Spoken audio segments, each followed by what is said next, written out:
पवार साहेब, व्यासपीठावरील इतर मान्यवर तसेच या कार्यक्रमास उपस्थित सर्व बंधू भगिनींना माझा सादर प्रणाम। स्वर्गीय शरयूताई ठाकूर यांचा 14वा स्मृतिदिन आणि 8 मार्च रोजीच्या जागतिक महिला दिनाचे औचित्य साधून मंडळातर्फे आयोजित स्वर्गीय नागेश रामचंद्रराव पुरस्कृत या कार्यक्रमास माझ्यासारख्या लहान स्तरावर कार्यरत स्त्रीला प्रमुख अतिथी म्हणून हजेरी लावण्याची जी संधी मंडळाने दिली त्याबद्दल सर्व संबंधित पदाधिकाऱ्यांची मी मनस्वी आभारी आहे। विशेषतः माझं नाव सुचवणाऱ्या आमच्या लाडक्या उज्जूताई यांनाही मी धन्यवाद देते। आयुष्याच्या घरट्यामधून जीवनाचे सूर साधते, जगते, जगवते, प्रेमाचे धागे जुळवते, म्हणूनच ती स्त्री म्हटली जाते। स्त्रीमधल्या ममत्वाला, तिच्यामधल्या जाज्वल्याला, स्त्री शक्तीला आज खूप मनापासून सगळ्यांनीच प्रणाम करावा। ती आहे म्हणून जग आहे असं म्हटलं तर वावगं ठरणार नाही। बघा ना, आजची स्त्री ही घरातही काम करते, ती बाहेरही काम करते। ही दुहेरी भूमिका ती खूप छान पद्धतीने साधते। ती कुटुंबाचा जसा कणा आहे तसा ती समाजाचाही कणा आहे आणि तिचा वावर कोणतं असं क्षेत्र आहे जिथे स्त्रीचा वावर नाही? आठवा पाहू, मोठ्या मोठ्या पदावर अधिकाऱ्यांचं कर्तव्य ती ठामपणे बजावते। पोलिसांचं कार्य तेही ते करते। कररक्षणार्य फलनिग्रहण असं म्हणताना वाईटाचं निर्धारण करणे हे तिला खूप छान पद्धतीने समजायला मिळते। आपण बघतो स्त्रीने उत्तुंग भरारी केली, मी तिची उत्तुंग भरारी पाहून अभिमानानं पूर भरून घ्यावं। पण दुसरीकडे चित्र काय आहे? कडागाळा, खेड्यापाड्या, दुर्गम भागात तिथल्या स्त्रीपर्यंत हे स्त्री मुक्तीचे वारे खरोखरच गेलेत का? खरोखरच पोहोचलेत का? तिचे आर्थिक, सामाजिक, शैक्षणिक सक्षमीकरण झालंय का?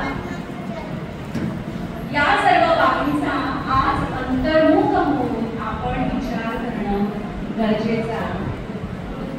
आपल्या भारतीय संस्कृतीने स्त्रीला शक्ती म्हटलं आहे। आपण शक्तीची विविध रूपांमध्ये पूजा करतो। शक्ती म्हणून स्त्रीचा गौरव करतो, त्यासाठी पुराणातील दाखले दिले जातात। पण हा सारा गौरव स्वप्नरंजनाच्या पातळीवर असतो। भूतकाळाकडून वर्तमानाचा विचार करण्यापेक्षा भविष्य काळाचा वेध घेत पुढे जाणे गरजेचे असते। स्त्री पुरुषाच्या आधाराशिवाय उभीच राहू शकत नाही अशी कल्पना अजूनही आपल्या समाजात आहे। ती अबला आहे, ती दुर्बल आहे असं फार पूर्वीपासून तिच्या मनात अगदी ठासून भरलेलं आहे। मग ती कोणताही स्वतंत्र निर्णय कसा घेऊ शकणार? स्त्री ही घराच्या उंबरठ्याच्या आतच असायला पाहिजे। तिने फक्त चूल आणि मूल एवढंच पाहिलं पाहिजे असे काहींचे मत आहे। पण हे योग्य आहे का? वैदिक काळामध्ये स्त्रीला समान दर्जा होता, त्यानंतर तो खालावला।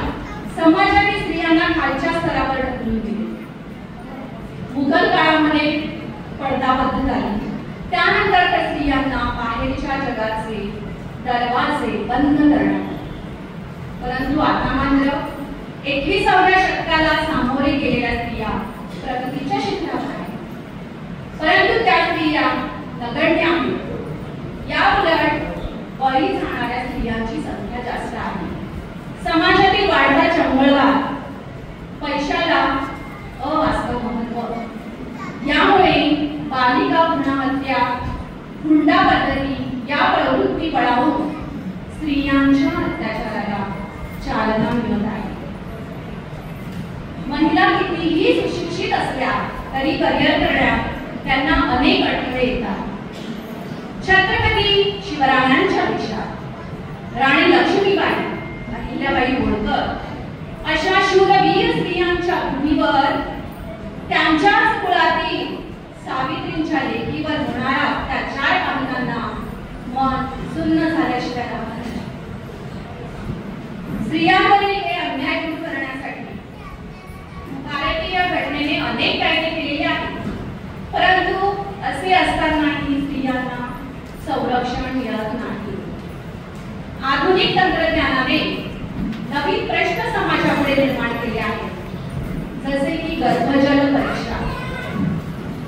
या तंत्राने तर स्त्रीच्या अस्तित्वावरच घाव पडला आहे. असंख्य कळ्या जन्माला येण्यापूर्वीच खुडून टाकल्या जात आहेत.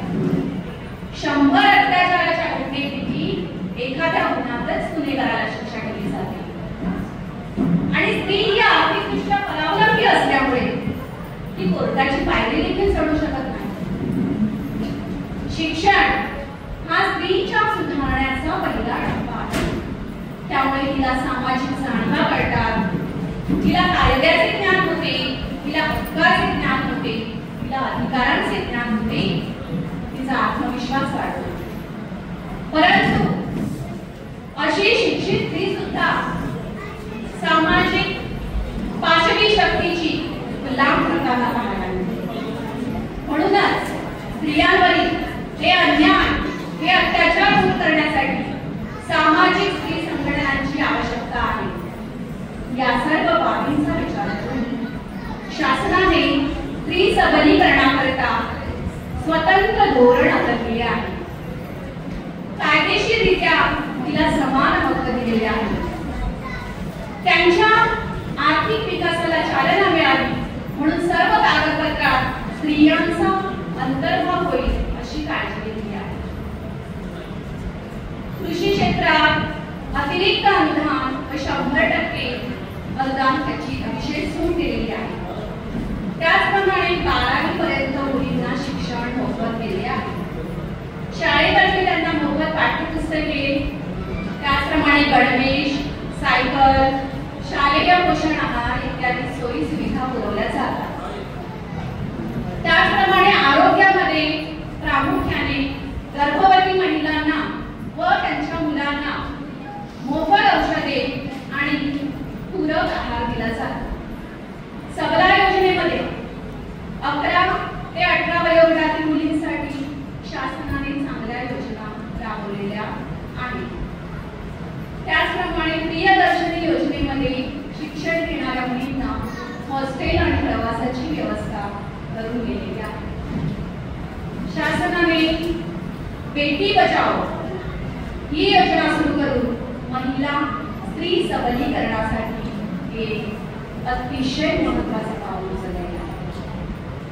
महिला आर्थिकदृष्ट्या सक्षम व्हाव्या म्हणून 1975 मध्ये महिला आर्थिक विकास महामंडळाची म्हणजे महाविमची स्थापना करण्यात आली. या महामंडळामार्फत बचत गट योजना, तेजस्विनी कार्यक्रम, राष्ट्रीय नागरी जीवन, उपजीविका अभियान, राज्य ग्रामीण जीवन उन्नती अभियान इत्यादी विविध योजनांबरोबरच स्त्रियांना इतरही योजनांचा लाभ घेणे सुलभ होण्याकरता शासनाने पशुसखी, कृषी सखी, कायदा सखी, त्याचप्रमाणे डिजिटल साक्षर होण्यासाठी इंटरनेट सखी अशा सोयी सुविधा आपल्याला उपलब्ध करून दिल्या आहेत. शेवटी माझ्या सगळ्यांना एवढंच म्हणेन की प्रत्येक स्त्रीने तिच्या आरोग्याकडे लक्ष देणे गरजेचे आहे. शिक्षणाची कास शेवटपर्यंत सोडणे, छोट्या छोट्या हक्कांसाठी लग्न सोडणे, कुटुंबातील मुला मुलींवर संस्कार करताना सुरुवातीपासूनच त्यांना समानतेचे धडे दिले गेले पाहिजे.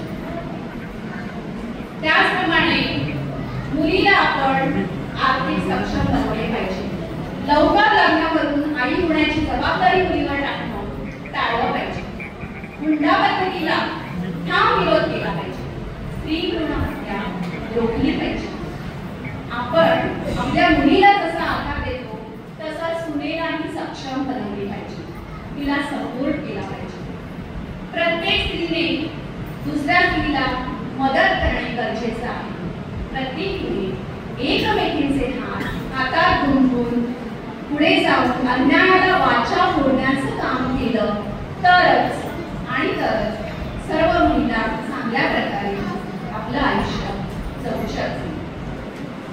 सरते शेवटी माझ्या वाणीला विराम देताना मी एवढंच म्हणेन, अंधाराच्या फलकावर प्रकाशाचा वेध घे, अंधाराच्या फलकावर प्रकाशाचा वेध घे, सामर्थ्याच्या शस्त्राला अस्मितेची घाल, सामर्थ्याच्या शस्त्राला अस्मितेची घाल.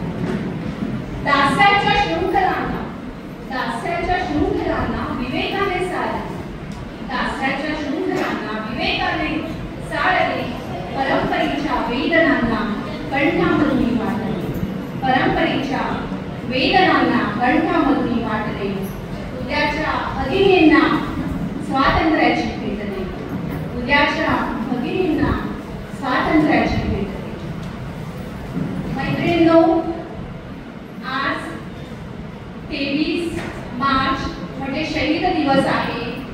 परदास शृंखलातून मातृभूमीची सुटका करण्यासाठी ज्या क्रांतिकारकांनी आपल्या प्राणांचं बलिदान केलं त्या क्रांतिवीरांना